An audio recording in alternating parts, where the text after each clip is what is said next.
ओम शांति। आज की बाबा की 17 तारीख की मुरली है। बाबा ने कहा, मीठे बच्चे, तुम्हारी बुद्धि में अभी सारे ज्ञान का सार है, इसलिए तुम्हें चित्रों की भी दरकार नहीं। तुम बाप को याद करो और दूसरों को कराओ। प्रश्न है, पिछाड़ी के समय तुम बच्चों की बुद्धि में कौन सा ज्ञान रहेगा?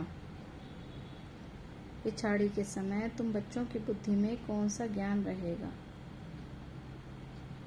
उत्तर है, उस समय बुद्धि में यही रहेगा कि अभी हम जाते हैं वापस घर, फिर वहां से चक्र में आएंगे। माना हम सब आत्माएं पहले अपने घर शांति धाम जाएंगी और फिर वहां से सतयुग में आकर जन्म लेंगी। तो बाबा कहते हैं, बच्चे लास्ट में बच्चों को और सब बातें याद नहीं रहेंगी, केवल यही बातें याद रहेंगी। धीरे धीरे सीढ़ी उतरते जाएंगे। सतयुग से लेकर आत्मा धीरे धीरे जन्म लेते लेते नीचे आते रहेंगी और फिर बाप आएंगे चढ़ती कला में ले जाने। तो अभी तुम जानते हो, पहले हम सूर्यवंशी थे, फिर चंद्रवंशी बने। इसमें चित्रों की भी दरकार नहीं है। बाबा कहते, बच्चे ये नहीं कि जरूरी हमारे पास चित्र ही हो तभी हम किसी को समझा सकते हैं। बाबा कहते हैं, बच्चे बिना चित्र के भी आप योग भी लगा सकते हैं और ज्ञान को भी समझा भी सकते हैं। ओम शांति। आज बाबा ने बच्चों से पूछा है कि बच्चे, तुम आत्माभिमानी होकर बैठे हो, 84 का चक्र बुद्धि में है, अर्थात अपने वैरायटी जन्मों का ज्ञान है ना। क्योंकि बाबा कहते हैं कि बच्चे जब तक आत्माभिमानी होकर नहीं बैठेंगे तब तक ज्ञान भी बुद्धि में नहीं जाएगा, क्योंकि अपने को शरीर समझने से व्यर्थ की बातें याद आएंगी। विराट रूप का भी तो बाबा ने चित्र समझाया है ना। इसका ज्ञान भी तो बच्चों में है कि कैसे हम 84 जन्म लेते हैं। मूल वतन से पहले पहले देवी देवता धर्म में आते हैं। ये ज्ञान बुद्धि में तो है ना। इसमें कोई चित्र की दरकार नहीं है। हमको कोई चित्र आदि याद नहीं करना है, क्योंकि चित्रों की अगर हम आवश्यकता महसूस करते हैं तो बाबा कहते हैं, बच्चे ये भी तो भक्ति मार्ग हो गया। क्योंकि भक्ति में होता है मूर्ति पूजन करना, चित्र के आधार से पूजा करना। लेकिन बाबा ने क्या कहा है कि बच्चे तुम्हें मन को और बुद्धि को जोड़ना है बाबा से। तो कोई चित्र आदि होना मैंडेटरी नहीं है। बाबा कहते हैं, बच्चे बिना चित्र के भी याद कर सकते हैं, केवल दिल का सच्चा प्यार बाबा से हो। अंत में तो सिर्फ यही याद रहेगा। बाबा कहते हैं, जब विनाश का टाइम आएगा तो सिर्फ यही बातें याद रहेंगी कि हम आत्मा हैं, मूल वतन की रहने वाली हैं और यहाँ हमारा पार्ट है कि हम इस कलयुगी दुनिया में केवल किस लिए आए हैं? पार्ट बजाने के लिए। यहाँ कुछ भी मेरा नहीं है। आज जो हम करते रहते हैं ना, मेरा घर, मेरे संपत्ति, मेरा धन, मेरे बच्चे, बाबा कहते हैं, बच्चे ये कुछ भी मेरा नहीं है। यहाँ तो केवल हम बच्चे पार्ट बजाने आए हैं। तो ये भूलना नहीं चाहिए। ये मनुष्य सृष्टि के चक्र की ही बातें हैं और बहुत सिंपल हैं। इसमें चित्रों की बिल्कुल भी दरकार ही नहीं है, क्योंकि ये चित्रादि तो हैं सब भक्ति मार्ग की चीजें। ज्ञान मार्ग में तो पढ़ाई है ना। पढ़ाई में चित्रों की दरकार नहीं। इन चित्रों को सिर्फ करेक्ट किया गया है। अब बाबा बताते हैं कि बच्चे जो भक्ति मार्ग के चित्र हैं उनमें कुछ ना कुछ मिस्टेक है ना। जैसे किसी को सूंड वाला दिखा दिया, इतने सारे सर वाले दिखा दिया, भुजाओं वाले दिखा दिए। बाबा कहते हैं, बच्चे ऐसे कोई देवी देवता नहीं होते हैं। इसलिए बाबा ने करेक्ट करके बच्चों को सब कुछ समझाया है। तो बाबा कहते हैं कि बच्चे, बाबा ने करेक्ट बताया कि वास्तव में तुम बच्चे सतयुग में कैसे राज्य करेंगे, किस प्रकार से तुम्हें कंचन काया मिलेगी। तो बाबा कहते हैं, जैसे वह कहते हैं कि गीता का भगवान कृष्ण है, माना भक्ति में ऐसे मनुष्यों ने कह दिया ना, और हम कहते हैं शिव है। तो ये भी तो बुद्धि में समझने की बातें हैं। बुद्धि में ये नॉलेज तो रहती है।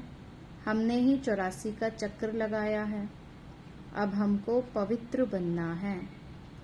पवित्र बनकर फिर नए सिरे चक्कर लगाएंगे, माना फिर से सतयुग में आएंगे।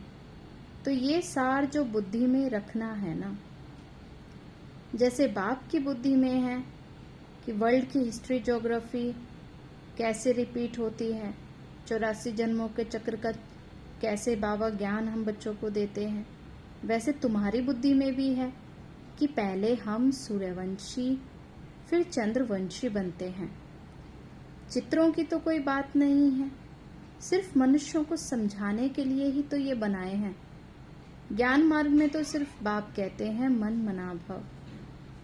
जैसे ये चतुर्भुज का चित्र है, रावण का चित्र है, तो ये सब समझाने के लिए दिखाने पड़ते हैं। बाबा ने कहा ना, जैसे भक्ति में तो ऐसे चित्र दिखाए हैं, तो बाबा ने भी एक्सप्लेनेशन बच्चों को दिया है कि बच्चे विष्णु का रूप जो दिखाया 4 भुजाओं वाला, तो उसका अर्थ क्या है कि विष्णु माना लक्ष्मी और नारायण का कंबाइंड रूप है। तो तुम्हारी बुद्धि में तो यथार्थ ज्ञान है ना, तुम बिना चित्र के भी समझा सकते हो। तुम्हारी बुद्धि में 84 का चक्र है। चित्रों के द्वारा तो सिर्फ सहज करके समझाया जाता है। बाबा कहते हैं चित्र तो इसलिए बनाए गए हैं जिससे कि बच्चे इजी वे में समझ सकें। जैसे छोटे बच्चों को चित्रों के द्वारा बताया जाता है, ऐसे ही बाबा ने हम बच्चों को समझाने के लिए चित्र बनाए हैं। तो बुद्धि में तो है ना कि पहले हम सूर्यवंशी घराने के थे, फिर चंद्रवंशी घराने के बने। वहां तो बहुत सुख है। कहाँ? सतयुग में ना। बाबा ने कहा बच्चे वहां तो बहुत सुख है, जिसको स्वर्ग कहा जाता है। तो ये चित्रों पर समझाते हैं ना। पिछाड़ी में तो बुद्धि में ये ज्ञान रहेगा कि अभी हम जाते हैं वापस अपने घर और फिर से हम चक्कर लगाएंगे। सीढ़ी पर भी समझाया जाता है जिससे कि मनुष्यों को सहज समझ में आ जाए। सीढ़ी माना क्या? सीढ़ी का चित्र माना कौन से चित्र की बात कर रहे हैं बाबा? 84 जन्मों के बारे में, है ना। फिर बाप चढ़ती कला में ले जाते हैं ना। बाप कहते हैं कि बच्चे मैं तुमको इन चित्रों का सार समझाता हूँ। जैसे गोला है तो उस पर भी समझा सकते हैं। गोले का चित्र कौन सा होता है? गोले का चित्र कौन सा है? सृष्टि चक्र का चित्र। तो ये 5000 वर्ष का चक्र है ना। अगर लाखों वर्ष होते तो संख्या कितनी बढ़ जाती, सोचो। बाबा ने कहा बच्चे 5000 वर्ष में ही इतनी जनसंख्या बढ़ गई है, लाखों वर्ष में तो पता नहीं क्या हो जाता। अब क्रिश्चियंस का दिखाते हैं 2000 वर्ष, तो कितने इसमें मनुष्य हो गए हैं। 2000 वर्ष में देखो कितने जनसंख्या क्रिश्चियंस की भी हो गई है। 5000 वर्ष में ही कितने मनुष्य होते हैं। तो ये सारा हिसाब तुम बताते हो ना। सतयुग में पवित्र होने के कारण थोड़े ही मनुष्य होते हैं, अभी तो कितने ढेर हैं। अगर लाखों वर्ष की आयु होती तो संख्या भी अनगिनत हो जाए। बाबा ने कहा अगर सतयुग में, सतयुग और त्रेता द्वापर कलयुग चारों ही अगर देखा जाए, अगर लाखों वर्ष की आयु इनकी होती तो फिर तो पॉपुलेशन कितनी हो जाए, बहुत बढ़ जाए। क्रिश्चियंस की भेंट में आदमशुमारी का हिसाब तो निकालते हैं ना। हिंदुओं की आदमशुमारी कम दिखाते हैं, माना जब जनगणना की जाती है तो फिर भी क्रिश्चियंस की काउंटिंग ज्यादा निकलती है। क्रिश्चियंस तो बहुत बन गए हैं ना। अब बाबा कहते हैं जो अच्छे समझदार बच्चे हैं वो बिगर चित्रों के भी समझा सकते हैं। विचार करो कि इस समय कितने ढेर मनुष्य हैं और नई दुनिया में तो कितने होंगे। बाबा ने कहा नई दुनिया में तो शुरू में तो 9 लाख ही होंगे ना, कोई बहुत ज्यादा जनसंख्या तो वहां होती नहीं। अभी तो पुरानी दुनिया है जिसमें इतने मनुष्य हैं। फिर नई दुनिया कैसे स्थापन होती है ये भी तो बाबा ही समझाते हैं। वही ज्ञान का सागर है। तो तुम बच्चों को सिर्फ ये 84 का चक्र ही बुद्धि में रखना है। अभी हम नर्क से स्वर्ग में जाते हैं तो क्या होना चाहिए? सतयुग में जाते हैं तो बाबा कहते हैं इस चीज की खुशी होनी चाहिए ना। अभी देखो कोई तुम्हें कहने लगे कि चलो अभी तुम्हें लंदन घुमा के लाएं तो बच्चे खुश हो जाएंगे, पर अभी तो कोरोना चल रहा है, अभी कोई नहीं जाएगा। तो बाबा कहते हैं कि अब बाबा तो देखो इस बीमारियों के दुख की दुनिया से निकाल कर बच्चों को सतयुग में ले जाने के लिए आए हैं। और सतयुग में कोई दुख की बात नहीं होती है। ऐसी कोई अप्राप्त वस्तु नहीं जिसकी प्राप्ति के लिए पुरुषार्थ करें। यहाँ तो पुरुषार्थ करना पड़ता है। बाबा कहते हैं कलयुग में तो छोटी से छोटी चीजों के लिए मनुष्यों को देखो कितनी मेहनत करनी पड़ती है, और सतयुग में क्या है, सब कुछ सहज प्राप्ति है। क्योंकि इस समय बच्चों का जो पुरुषार्थ है, इस समय जो बच्चे इतनी तपस्या करते हैं उसका फल वहां पर मिलता है ना। अब कलयुग में तो कितना पुरुषार्थ करते हैं, ये मशीन चाहिए, ये चाहिए, छोटे से कार्यों के लिए कितने साधन इकट्ठे करने पड़ते हैं, और वहां तो सब सुख मौजूद है। जैसे कोई महाराजा होता है तो उसके पास सब सुख मौजूद रहते हैं, गरीब के पास तो सब सुख मौजूद नहीं होते ना। परंतु ये तो कलयुग है, तो बीमारियां आदि सब कुछ है।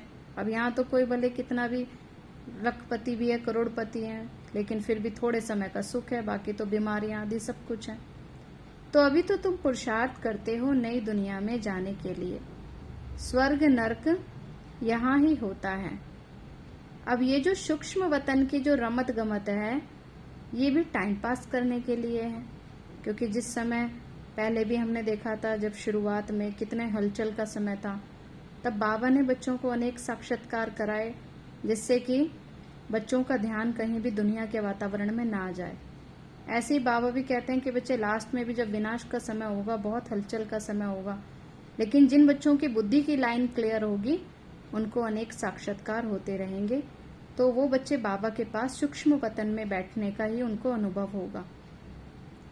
तो बाबा कहते हैं बच्चे जब तक कर्मातीत अवस्था हो तो टाइम पास करने के लिए ये खेल पाल है, माना साक्षात्कार आदि कराना।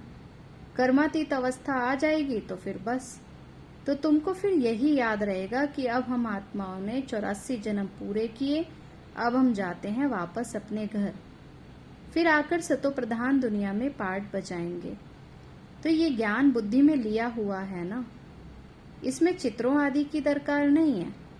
अब जैसे बैरिस्टर कितना पढ़ते हैं, बैरिस्टर बन गए, फिर जो बस पाठ पढ़े वह खलास, रिजल्ट निकली प्रारब्ध की, फिर बार बार तो कोई किताब उठाकर पढ़ने की आवश्यकता नहीं पड़ती है।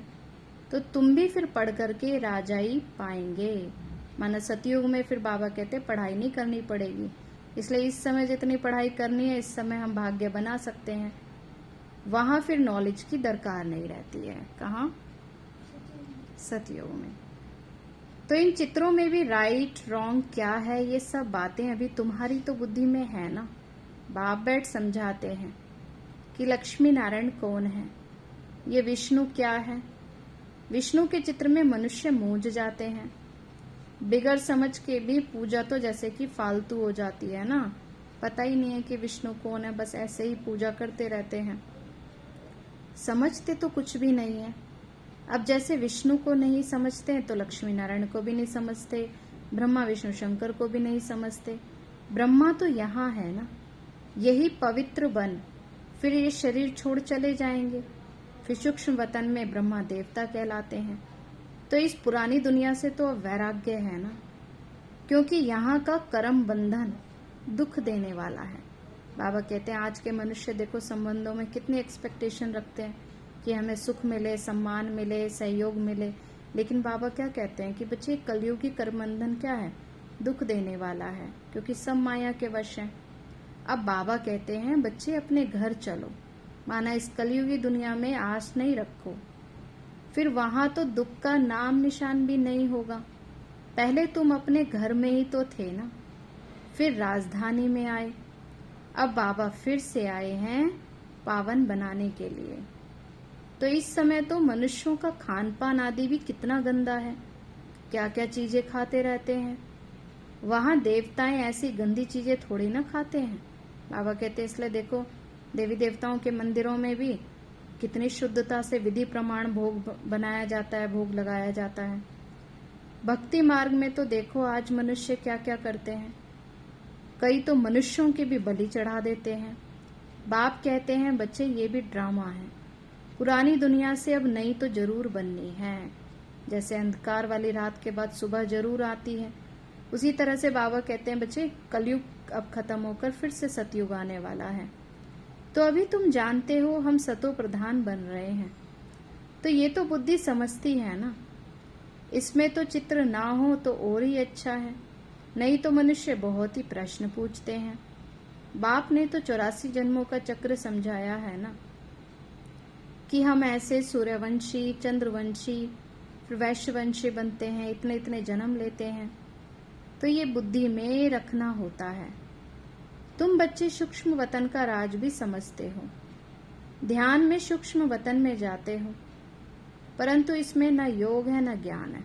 बाबा कहते हैं जो बच्चे ये इच्छा रखते हैं ना कि हमको साक्षात्कार हो, कुछ दिखाई दे, तो फिर उनका क्या होता है, यही इच्छा में समय खराब हो जाता है कि कुछ दिख जाए, योग लग ही नहीं पाता, ना ज्ञान का चिंतन करते हैं। तो समझाया जाता है ना कि कैसे आत्मा को बुलाया जाता है, फिर जब आती है तो रोते हैं, पश्चाताप होता है। माना कोई ऐसे बच्चे होते हैं, बाबा के बच्चे ज्ञान में चलते हैं लेकिन ना पुरुषार्थ करते हैं, ना योग करते हैं, ना सेवा करते हैं। फिर अचानक समझो शरीर छूट जाता है, फिर बाद में जब उनको बुलाया जाता है तो वो आत्मा आकर फिर पश्चाताप करती है कि बाबा ने मुझे इतना समझाया फिर भी मैंने कोई पुरुषार्थ नहीं किया। तो फिर उन्हें दुख होता है, रोते हैं, पश्चाताप होता है कि हमने बाबा का कहना नहीं माना।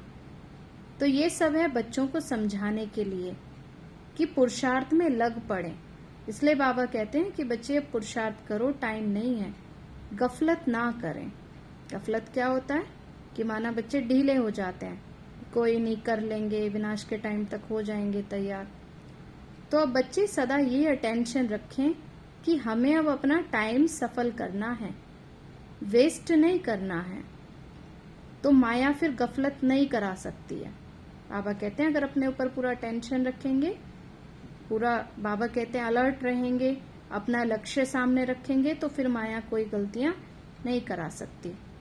बाबा भी तो समझाते रहते हैं बच्चे टाइम वेस्ट नहीं करो, बहुतों को रास्ता बताने का पुरुषार्थ करो, महादानी बनो, बाप को याद करो तो विकर्म विनाश होंगे। जो भी आते हैं उनको यही समझाओ और 84 का चक्र भी बताओ। वर्ल्ड की हिस्ट्री ज्योग्राफी कैसे रिपीट होती है, नट सेल में ये सारा चक्र बुद्धि में रहना चाहिए। तो तुम बच्चों को खुशी रहनी चाहिए कि अभी हम इस गंदी दुनिया से छूटते हैं। इसलिए बाबा कहते हैं बच्चे कोई तुम्हें मरने से भी डरना नहीं चाहिए, क्योंकि अब पता है कि इस शरीर को छोड़ने के बाद हम बच्चों को कहाँ जाना है, नई दुनिया में जाएंगे, अपने घर में वापस जाएंगे। मनुष्य तो यही समझते कि स्वर्ग नरक यहाँ ही है। जिनको बहुत धन होता है तो समझते हम स्वर्ग में हैं, अच्छे कर्म किए हैं इसलिए सुख मिला है। अभी तुम भी तो बहुत अच्छे कर्म करते हो, जो 21 जन्मों के लिए तुम सुख पाते हो। वो तो एक जन्म के लिए समझते हैं कि हम स्वर्ग में हैं। और बाप कहते हैं बच्चे वो तो अल्पकाल का सुख होता है, जो कलयुग में है वो तो थोड़ी देर के लिए सुख है, बाकी तो दुख ही दुख है। और तुम्हारा तो 21 जन्मों के लिए सुख है, जिसके लिए बाबा कहते हैं बच्चे अब सभी को रास्ता बताते जाओ। बाप की याद से ही तो निरोगी बनेंगे और स्वर्ग के मालिक बन जाएंगे। स्वर्ग में है राजाई, उनको भी याद करो। राजाई थी ना, अभी नहीं है। भारत की तो बात है, बाकी तो है बाय प्लाट्स। बाकी बाबा ने कहा जो अलग अलग देश हैं वो तो केवल क्या होंगे, पिकनिक के स्थान की तरह होंगे। पिछाड़ी में सब चले जाएंगे, फिर हम आएंगे नई दुनिया में। बाबा ने कहा जब विनाश होगा तो सब आत्माएं वापस घर जाएंगे और हम बच्चे फिर आकर दोबारा नई दुनिया में जन्म लेंगे। तो अब इस समझाने में चित्रों की दरकार थोड़ी ही है, ये तो सिर्फ समझाने के लिए मूल वतन, सूक्ष्म वतन दिखाते हैं। जैसे बाबा ने 3 लोक का चित्र दिखाया कि बच्चे ऐसे मूल वतन होता है, ऐसे सूक्ष्म वतन, केवल समझाने के लिए। अब इसका अर्थ ये नहीं कि हर समय कोई चित्र हाथ में रखना जरूरी है। कई बच्चे ऐसा समझते हैं ना कि हम योग करेंगे तो बाबा का चित्र होगा तभी सामने होगा, तभी योग लगेगा, जब गीत चलेंगे तभी योग हो सकता है। लेकिन बाबा क्या कहते हैं, बच्चे ये मन बुद्धि की यात्रा है, समझाया जाता है ना। बाकी तो अब ये भक्ति मार्ग वालों ने ये चित्र आदि बनाए हैं, तो हमको भी फिर करेक्ट करके बनाने पड़ते हैं। नहीं तो कहेंगे कि तुम तो नास्तिक हो, इसलिए ही तो करेक्ट करके बनाए हैं ना, कि ब्रह्मा के द्वारा स्थापना, शंकर द्वारा विनाश। वास्तव में ये भी ड्रामा में नूद है, कोई कुछ करता थोड़े ही है। साइंसदान भी अपनी बुद्धि में ये सब बनाते हैं। भल कितनी भी कोई कहे कि बॉम्ब्स ना बनाओ, परंतु जिनके पास ढेर हैं वह समुद्र में डालें, फिर कोई दूसरा ना बनाए। अब वह रखे हैं तो जरूर और भी बनाएंगे, क्योंकि आपस में क्या करते हैं, कंपटीशन करते रहते हैं ना। दो देश आपस में कंपटीशन करेंगे, एक दूसरे को चैलेंज करते रहेंगे। अच्छा, इन्होंने इतने बॉम्ब्स, इतने मिसाइल्स बनाए हैं तो दूसरे और ज्यादा बनाएंगे। अब ये थोड़े कि कोई वो बना करके रखे हैं तो उनको कोई समुद्र में डाल देंगे। लेकिन बाबा कहते हैं आजकल तो दिन पे दिन क्या कर रहे हैं मनुष्य, और ही ज्यादा एक दूसरे के लिए नफरत की भावना मन में लाते जा रहे हैं और लड़ाई झगड़ा बढ़ता जा रहा है, क्योंकि अब कलयुग का अंतिम समय है ना। तो अब तुम बच्चे तो जानते हो सृष्टि का विनाश तो जरूर होना ही है, लड़ाई भी जरूर लगनी ही है। विनाश होता है फिर तुम अपना राज्य लेते हो। अब बाप कहते हैं बच्चे सबका कल्याणकारी बनो। बच्चों को अपनी ऊंची तकदीर बनाने के लिए बाप श्रीमत देते हैं, मीठे बच्चे अपना सब कुछ धनी के नाम पर सफल करो। क्योंकि बाबा कहते हैं लास्ट में अब सब कुछ क्या होने वाला है, विनाश होने वाला है। तो ये तन भी, सब मन भी, बाबा ने कहा बच्चे व्यर्थ बातों में अब नहीं लगाना है, क्योंकि जितना आप समय खराब करेंगे तो उतना ही, बाबा कहते हैं, अनेक जन्म के लिए आत्मा खाली रह जाएगी। आज मनुष्य कितना धन बेकार बातों में लगाते हैं, अब बैंक में भी कितना भी जमा करके रखें, लेकिन लास्ट में क्या होगा, सब खत्म हो जाएगा। भूकंप आएंगे और एक साथ सब खत्म। तो इसलिए बाबा कहते हैं बच्चे सब सफल करो। किसकी दबी रहेगी धूल में, किन की राजा खाए, किन की आग जलाए, किन की चोर लूट ले जाए। तो धनी बाप तो खुद कहते हैं बच्चे इसमें खर्च करो।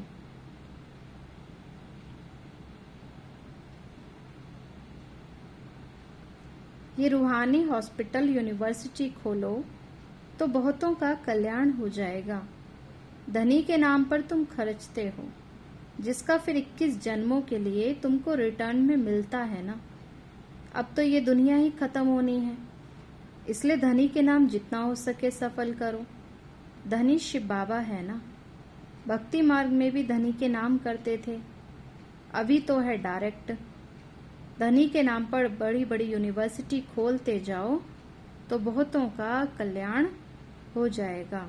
जैसे कोई बच्चे होते हैं सेवा के लिए स्थान देते हैं, तो जितनी आत्माएं वहां ज्ञान सुनने के लिए आती हैं तो भाग्य देने वाले का बनता है ना। 21 जन्मों के लिए तुम राज्य भाग्य पालेंगे, नहीं तो ये धन दौलत आदि तो सब खत्म हो जाएंगे। भक्ति मार्ग में खत्म नहीं होते, अब तो खत्म होना ही है, क्योंकि द्वापर युग पर में तो बाबा कहते हैं बच्चों के पास कोई कमी नहीं होती है, लेकिन अब कलयुग लास्ट आ चुका है। अब तो बाबा कहते हैं विनाश समीप है, अब तो सब कुछ खत्म होना ही है। तुम खर्चो फिर तुमको रिटर्न तो मिलेगा ही ना। धनी के नाम पर सबका कल्याण करो तो 21 जन्मों का वर्षा मिलेगा। कितना अच्छा बाबा समझाते रहते हैं, फिर भी जिनकी तकदीर में है वह तो करते हैं, खर्च भी करते हैं, अपना घर बार भी तो संभालना है। इनका बाबा का तो पार्ट ही ऐसा था, माना ब्रह्मा बाबा का तो क्या पार्ट था कि सब कुछ सेवा में लगा दिया, अपने लिए कुछ रखा ही नहीं। बाबा बादशाही देते हैं तो फिर गदाई का क्या करेंगे। माना ब्रह्मा बाबा को इतना संपूर्ण निश्चय बुद्धि थे ना कि माना इस दुनिया के धन के पीछे मुझे क्या जाना। ब्रह्मा बाबा ने ये निश्चय कर लिया था कि मुझे तो विश्व की राजाई मिलती है। तो बाबा कहते हैं बच्चे तुम सब बादशाही लेने के लिए बैठे हो तो फॉलो करो ना। जानते हो कि इसने कैसे सब छोड़ दिया, नशा चढ़ गया कि ओ हमको तो राजाई मिलती है, अल्फ को अल्लाह मिला तो बेभागीदार को भी राजाई दे दी। राजाई थी, कम नहीं था। माना ब्रह्मा बाबा ने जो भी उनका सब कार्य था, सब चलता था, वो सब अपने पार्टनर के नाम कर दिया। अपने लिए तो कुछ रखा नहीं। अच्छा फर्टाइल धंधा था ना। तो अब तो तुमको ये राजाई मिल रही है तो बहुतों का कल्याण करो। पहले भट्टी बनी तो कितने कोई पक्कन तैयार हो गए, कोई कच्चे रह गए। गवर्नमेंट भी नोट बनाती है ना, तो फिर ठीक नहीं बनते तो गवर्नमेंट को जला देने पड़ते हैं। तो आगे तो चांदी के रुपए जलते थे, सोना और चांदी बहुत था ना। अभी तो क्या हो गया है, कोई की राजा खा जाते हैं, कोई की डाकू खा जाते हैं। डाके भी तो देखो कितने लगते हैं। फैमन भी होगा। ये तो है ही रावण का राज्य। राम राज्य सतयुग को कहा जाता है। बाप कहते हैं तुमको इतना ऊंचा बनाया, फिर कंगाल कैसे बने। अब तुम बच्चों को इतनी नॉलेज मिली है तो खुशी भी रहनी चाहिए। दिन प्रतिदिन खुशी बढ़ती जाएगी। बाबा कहते हैं जैसे जैसे बच्चों की अवस्था अच्छी होती जाती है, योग बढ़ता रहता है तो खुशी भी बढ़ती जाती है। जितना यात्रा पर नजदीक होंगे तो उतनी खुशी भी होगी। तो तुम जानते हो शांतिधाम सुखधाम सामने खड़ा है। अब तो बाबा कहते हैं मंजिल बिल्कुल पास है। वैकुंठ के झाड़ दिखाई पड़ रहे हैं ना, कि बस अब पहुंचे कि पहुंचे। अच्छा, मीठे मीठे सिकीलते बच्चों प्रति माता पिता बाप दादा का याद प्यार और गुड मॉर्निंग। रूहानी बाप की रूहानी बच्चों को नमस्ते। रूहानी हम बच्चों की रूहानी माता पिता बाप दादा को नमस्ते नमस्ते नमस्ते बाबा नमस्ते। फिर धारणा के लिए मुख्य सार है, अपना टाइम सफल करने का अटेंशन रखना है। अपना टाइम सफल करने का अटेंशन रखना है। माया गफलत ना करा सके, इसके लिए महादानी बन बहुतों को रास्ता बताने में बिजी रहना है। अपनी ऊंची तकदीर बनाने के लिए धनी के नाम पर सब कुछ सफल करना है। रूहानी यूनिवर्सिटी खोलनी है। वरदान बाबा ने दिया, कड़े नियम और दृढ़ संकल्प के द्वारा, कड़े नियम और दृढ़ संकल्प द्वारा अलबेलेपन को समाप्त करने वाले ब्रह्मा बाप समान अथक भव। ब्रह्मा बाप समान अथक बनने के लिए अलबेलेपन को समाप्त करो। इसके लिए कोई कड़ा नियम बनाओ। बाबा कहते हैं ना, जैसे दूसरों को ऑर्डर देते हैं ऐसे अपने आप को भी ऑर्डर देना आना चाहिए। अपनी कर्म इंद्रियों को ऑर्डर प्रमाण चलाओ। अपने आप के लिए कोई कड़ा नियम बनाओ, दृढ़ संकल्प करो। अटेंशन रूपी चौकीदार सदा अलर्ट रहे तो अलबेलापन समाप्त हो जाएगा। पहले स्वयं के ऊपर मेहनत करो, फिर सेवा में, तब धरनी परिवर्तन होगी। अभी सिर्फ ठकर लेंगे हो जाएगा, इस आराम के संकल्पों के डल्लप को छोड़ो। बाबा कहते हैं जो बच्चे आराम से, जैसे आराम पसंद होते हैं ना, तो सोचते हैं हो ही जाएगा, विनाश तक तैयार हो जाएंगे। बाबा कहते हैं बच्चे अब ये ढीले ढाले संकल्प नहीं करने हैं, अब तो परिवर्तन करना ही है, बदलना ही है। इस स्लोगन को मस्तक में याद रखो। ये स्लोगन मस्तक में याद रहे तो परिवर्तन हो जाएगा। स्लोगन बाबा ने दिया, समर्थ बोल की निशानी है जिस बोल में आत्मिक भाव और शुभ भावना हो। समर्थ बोल किसको कहेंगे? कि जिस बोल में आत्मिक भाव और शुभ भावना हो। अच्छा, अभी हम बाबा को शुक्रिया करेंगे। मीठे बाबा, आपने हमें सब कुछ दिया, आपका पदम गुणाबार शुक्रिया। प्यारे बाबा, आप हमें ज्ञान, गुण, शक्तियों, वरदानों और सद्बुद्धि से भरपूर करते हो, आपका बार बार शुक्रिया। मीठे बाबा, आपने मुझ आत्मा को, इस सेवा स्थान को और विश्व की सर्व आत्माओं को निर्विघ्न बनाया, आपका पदम गुणावार शुक्रिया। प्रकृति के पांचों तत्वों का भी शुक्रिया, साइंस के साधनों का भी शुक्रिया, लौकिक अलौकिक परिवार का भी शुक्रिया। हे तन तुम्हारा भी शुक्रिया। विश्व की सर्वात्माओं का और ब्रह्मांड की सारी शक्तियों का सब प्रकार का सहयोग देने के लिए शुक्रिया।